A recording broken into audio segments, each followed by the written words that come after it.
Hello guys! Kumusta na po kayo? Welcome back po ulit sa Lutong Pinoy sa Amerika. And for today's video po, tayo naman po ay magluluto na napakasarap na ulam. Ito po ang ating rellenong bangus sa oven. Ito, meron po tayong dalawang bangus dito. Nakaliskisan ko na po yan. Boneless na po yan. Yan, malinis na yan. Para hindi na po tayo magtanggal ng tinik. Hindi po tayo mahirapan. Papakita ko po sa inyo kung paano po yung paraan ko ng paggawa ng bangus na relleno na ginagamitan po ng boneless bangus. Okay, ito po yung ating bangus. 2 piraso po sila. Para po sa ating pagbabad o yung ating pag-marinade, ito po yung kakailanganin natin. Meron tayo ditong calamansi juice, soy sauce, black ground pepper, at saka po yung ating bawang. At para sa filling naman po ng ating rellenong bangus, pag nag-isa po tayo, meron po tayo dyang mantika, bawang, oyster sauce, liver spread, sibuyas, green peas, red bell pepper, ang atin pong patatas, carrots. Yung tatlo po na yan, diced po yung parang pinong-pino po yung pagkakahiwa ko. Tapos para naman po sa ating mga additional ingredients, ito po yung kakailanganin natin. Maglalagay po tayo ng butter, ang ating all-purpose flour, itlog, toothpick, at saka po yung ating foil. Ngayon pambabalot po natin sa ating bangus. Okay guys, pakicheck nyo na lang po sa description below lahat po ng mga kakailanganin natin. Susunod ko po lahat doon. At sa mga bago po din sa aming channel, sana po mag-subscribe kayo sa Lutong Pinoy sa Amerika. Umpisa na po natin ang ating pagluluto nitong ating rellenong bangus sa oven. Medyo matagal-tagal po siyang lutuin, kaya mag-umpisa na po tayo. Maraming salamat po. Okay guys, kukunin na natin yung laman ng ating bangus. Dahan-dahan lang po tayo para hindi masira yung kanyang skin. So, yan. Madali lang naman kunin yan eh.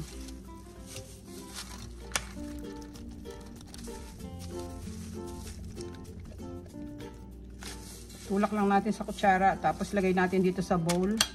Ito po yung ating bowl. Dito natin sila ipunin.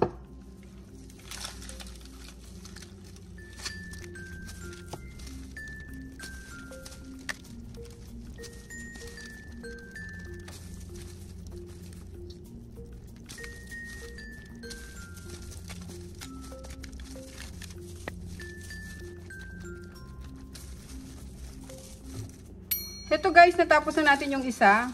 Ayan, wala na siyang laman. Yung taba na lang ang naiwan sa gitna. So, isusunod naman natin yung isa. Dahan-dahan lang kayo para hindi lang masira yung skin. Okay? Sunod natin yung isa.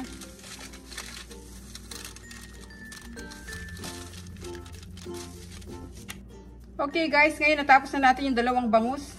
Yan, yung ating boneless bangus, wala na siyang laman sa loob. So, ito yung ating nakuhang mga laman niya. Marinate muna natin itong bangus natin sa ating soy sauce. Ibababad natin sila. Kulang ako ng bowl. Mix natin yung soy sauce.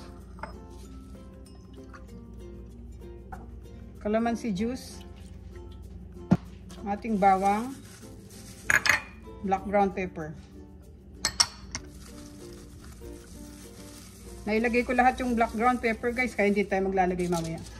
So, lagay natin yung bangus. Babad natin dito.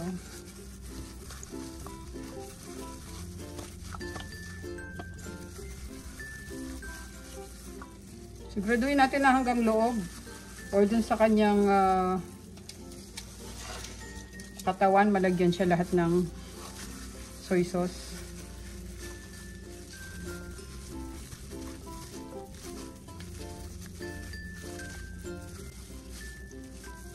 Okay, pabayaan muna natin sila nakababad dito. At pakukuluan muna natin yung ating nakuhang laman ng isda. O yung laman ng bangus natin. Magpapainit tayo dito ng kawali. So, ilagay natin dito yung laman ng bangus.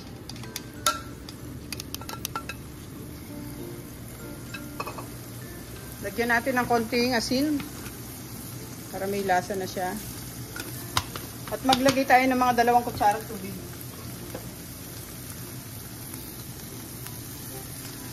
Yan, ganun lang. Para hindi lang siya masyadong matuyuan. Ngayon lagay ko yung takip guys para maluto yung ating laman ng bangus.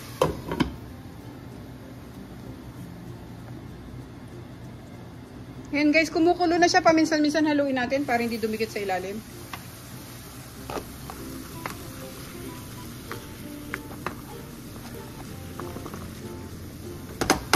Balik natin takip. Okay guys, open ulit natin. Palagay ko okay na siya.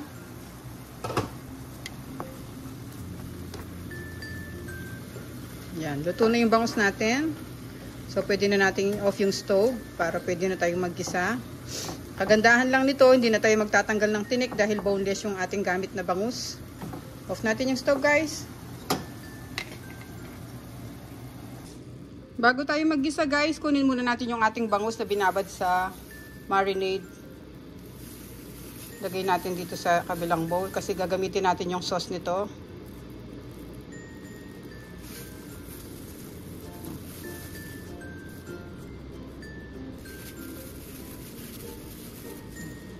Tapos nagpapainit na ako dito ng kawali. Dito natin siya igigisa. Yung para sa feeling niya. Mainit na yung kawali natin guys. Lagay natin yung ating mantika.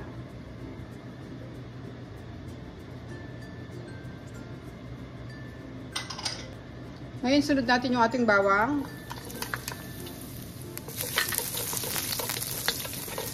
Sibuyas.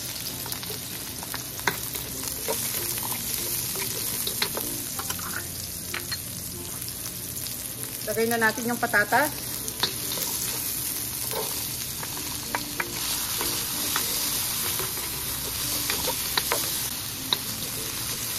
Translucent yung ating patatas guys. Pwede natin ilagay yung ating carrots.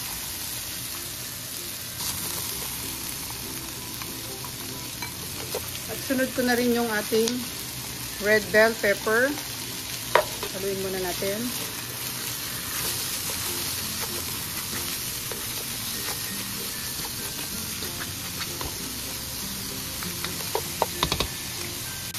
Ilalagay ko na yung laman ng bangus. Pero huwag natin sasama yung tubig.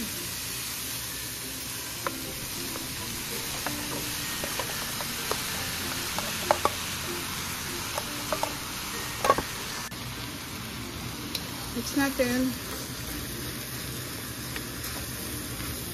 Yan, durug-durugin lang natin yung ating bangus guys kasi luto naman ito kanina eh. Para hindi siya buo-buo.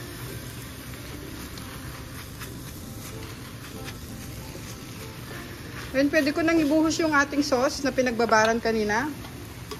Lagay natin lahat.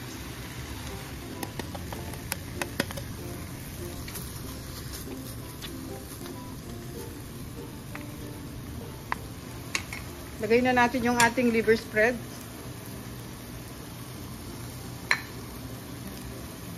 Optional lang yung liver spread guys. Kung ayaw kayong maglagay po okay lang. Tapos yung oyster sauce. Sama-samahin na natin lahat. Sama ko na rin yung green peas. Yan. Ngayon, haluin natin.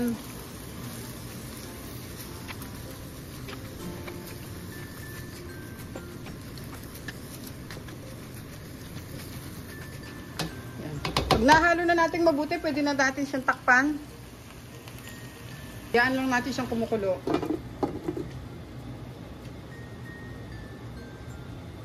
Hintayin natin medyo mag-reduce yung kanyang sauce. Tapos bubuksan natin siya mamaya kapag medyo natutuyo na siya. And guys, check natin.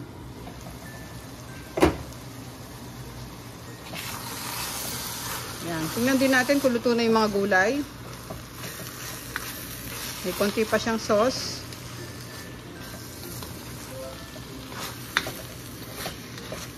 Tikman muna natin kung kailangan natin magdagdag ng asin.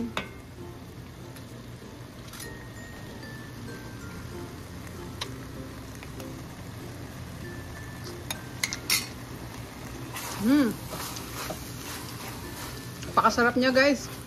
Magdadagdag lang ako ng konting asin. Pero okay na yung lasa niya. Yan, pwede na yan. Tama-tama yung nilagay nating toyo kanina. Tsaka oyster sauce.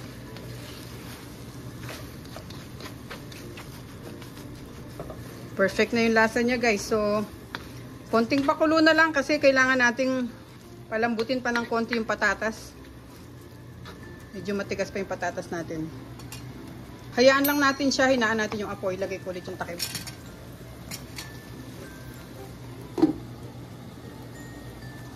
Okay guys, check na natin. Ayan. Pwede na natin siyang i-off. Luto na yung ating filling. Off na natin yung stove at ilipat natin siya sa bowl.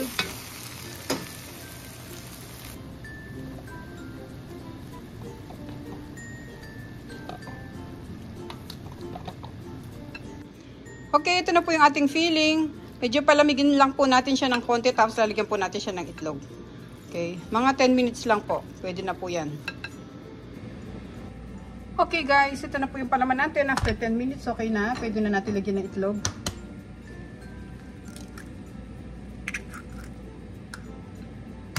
Lalagyan tayo ng itlog para ito yung magiging binder ng ating pilya ng bangus. Tuloy lang natin.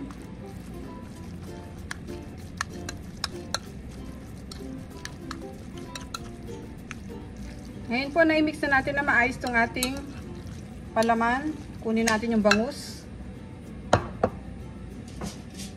Kunin ko lang po itong tray. Dito ko po sila lalagyan. Ito. Lagyan natin isang bangus. Lagyan na po natin ng filling.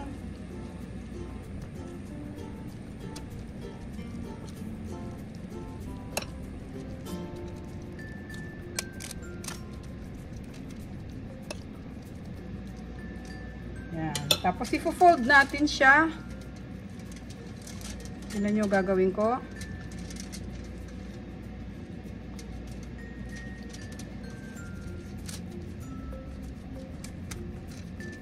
Kulang pa po yung palaman niya. Gusto ko pa pong dagdagan. Para siksik talaga siya. Tapos lalagyan po natin siya ng toothpick. Lagyan muna natin siya ng toothpick dito sa taas.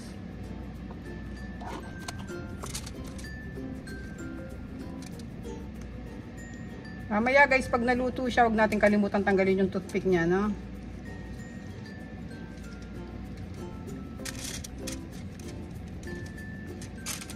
Bali, 3 po yung toothpick na ilalagay ko.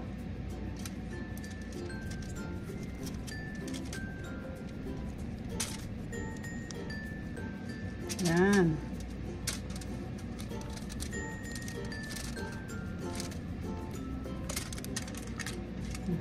Lalagyan ko po siya ng barbecue stick dito sa may bibig niya. Para hindi po siya lelembot-lembot. Ito po yung barbecue stick, 2 pirasong ginamit ko. Pasok lang natin dito. Make sure na nasa gitna sila. Yan. Oh. Diba? Set aside muna natin to. Gawin din natin yung isa.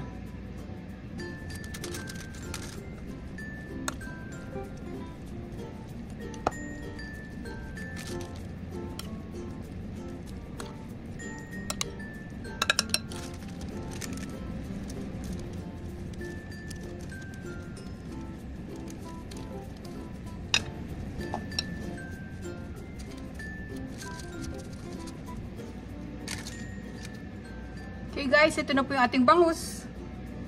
Meron pa tayong natirang konting palaman, so itatabi natin to. Pwede natin gawing torta. So kukuha lang ako ng foil, lalagyan ko ng butter tsaka harina. Okay. Para hindi dumikit yung ating bangus sa ating foil. Habang binabalutan po natin sa foil yung ating mga bangus, start na po natin yung oven, 400 degrees. Yan. Preheat muna natin siya. Ito sa ating foil, magpahid tayo ng butter.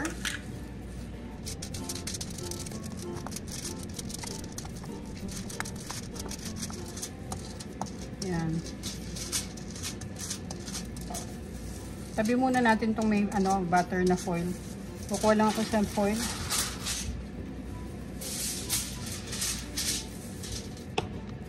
Lagay tayo ng harina dito guys.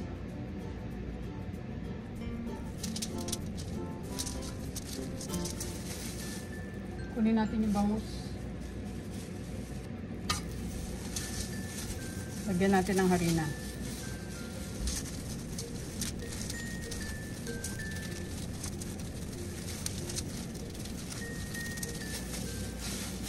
Then kunin natin yung foil na may butter.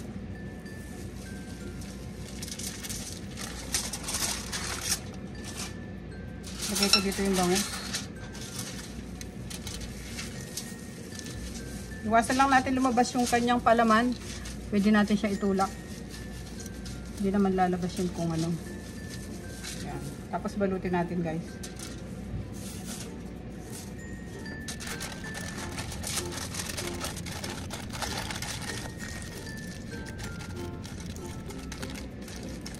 Yan. Tapos ganoon din ang gagawin natin dun sa isa. Lagay po natin siya dito sa tray bago natin sila i-oven. Babalutin pa natin yung isa.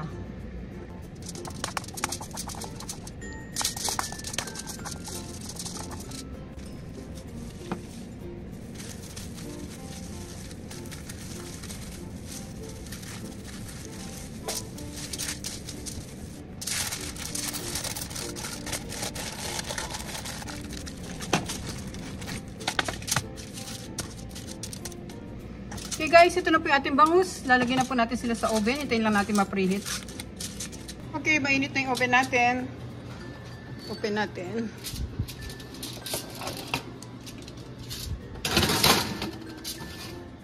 Yan. Set natin yung timer ng 30 minutes.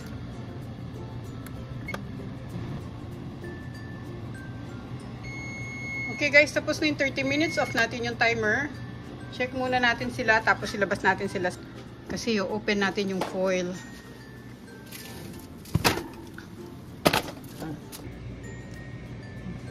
Open natin yung foil.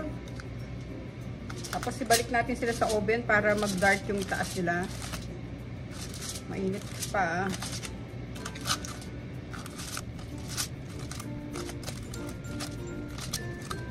Ano? Diba?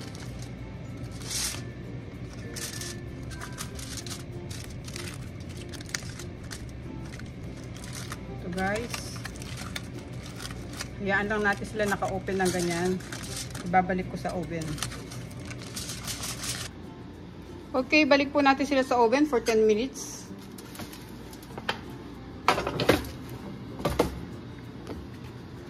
Open natin para lang mag-dark yung kulay nila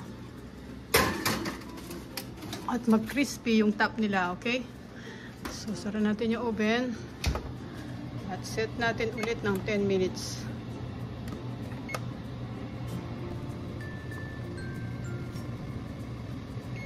Okay, tapos na po yung ating rellenong bangus sa oven. Check na natin sila. Ayan na guys, oh. Wow, ang ganda. Off ko lang sandali yung ating timer and yung ating oven. Ayan. Guys, ito na po sila, oh.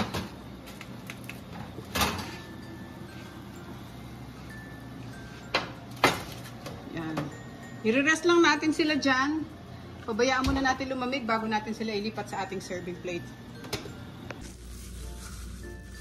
Okay guys, malamig na yung ating rellenong bangus. Tanggalin na natin sila dito sa ating foil. Ito, tatanggalin ko yung yung nilagay nating barbecue stick. Madali lang naman siyang hilahin eh. Tapos tanggalin natin yung mga toothpick dito. Dahan-dahan lang tayo para hindi siya masira.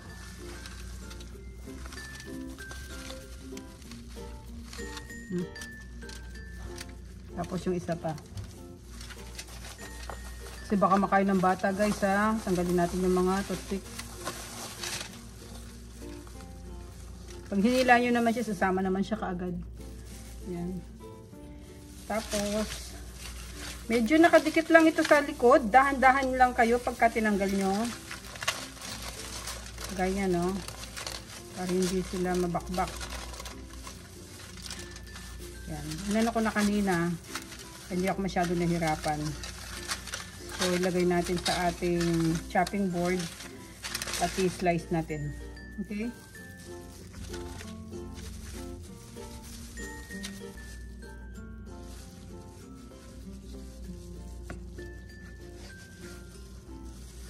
Yun guys, oh. Tapos lalagay na natin sila sa ating serving plate.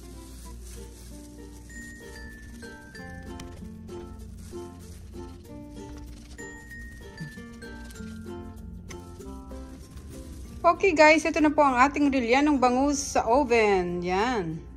Napakasarap po niyan guys. At napakadali lang pong gawin. Hindi na po kayong kailangan magtanggal ng tinik dahil yung ginamit po natin is boneless bangus. Okay? Ayan po, oh. Ayan, oh. Napakasarap po guys. At sa mga bago po dito sa aming channel, sana po mag-subscribe kayo sa Luto Pinoy sa Amerika. At pakicheck nyo po yung other videos namin. Marami po kayong mapupulot na masasarap na mga recipe doon para po sa inyong pamilya. Ingat po tayong lahat guys. God bless po. Maraming salamat po ulit sa panonood ng ating recipe for today. Ang atin pong rilyanong bangus sa oven. Thank you so much po. God bless po. Bye-bye.